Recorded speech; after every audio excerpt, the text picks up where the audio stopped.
සමහර වෙබ්සයිට් හදලා තියෙන්නේ ටෙක්ස්ට් එක කොපි කරන්න බැරි විදියට. අපි උදාහරණයක් විදිහට ලංකාදීප වෙබ්සයිට් එකට ගියොත් එහෙම අපි ඒක තියෙන එක නිවුස් එකක් අපි ඕපන් කරලා බලමු.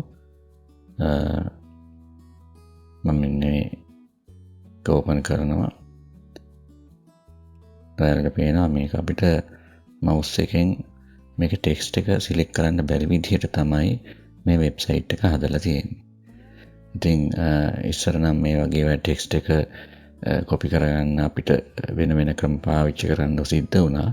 දැන් අපිට මේකට Google Lens කියන ටූල් එක පාවිච්චි කරලා ලේසියෙන්ම මේ ටෙක්ස්ට් එක අපිට කොපි කරලා Word file එකකට paste කරගන්න පුළුවන්. ඔයාලට පේනවා ඒක ඉතාමත් පහසුවෙන්ම කරගන්න පුළුවන් කියලා.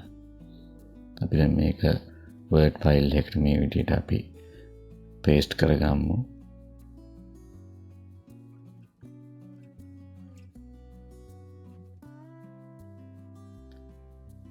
මේ විදිහට පහසුවෙන්ම අපිට ඒක Word file එකට ගන්න පුළුවන්. අපි තවත් වෙබ්සයිට් එකකට යන් vinimida.lk කියන වෙබ්සයිට් එක ඒකත් හදලා තියෙන්නේ ටෙක්ස්ට් එක කොපි කරන්න බැරි විදිහට. අපි මේ උඩින්ම තියෙන නිවුස් එක ඕපන් කරගමු. ඕපන් කරගත්ත පස්සේ අපිට මොන විදිහකටවත් ඒක ටෙක්ස්ට් එක සිලෙක්ට් කරගන්න බෑ.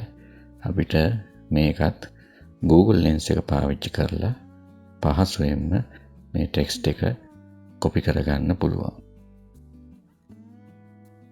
ඉතින් මේ Google Lens එකත් එක්ක ඇත්තටම ඉදිරියේදී වෙබ්සයිට් හදන අයට මෙහෙම ටෙක්ස්ට් එක කොපි කරන්න බැරි විදිහට හදන එකේ තේරුමක් නැහැ කියලා තමයි හිතෙන්නේ. එක්ක ඒගොල්ලන්ට වෙන ක්‍රමයක් අනුගමනය කරන්න වෙයි. එහෙම නැත්නම් අපිට මේ Google Lens එකෙන් ඕනම වෙබ්සයිට් එකක තියෙන ටෙක්ස්ට් එකක් පහසුවෙන්ම මේ විදිහට කොපි කරගන්න පුළුවන්.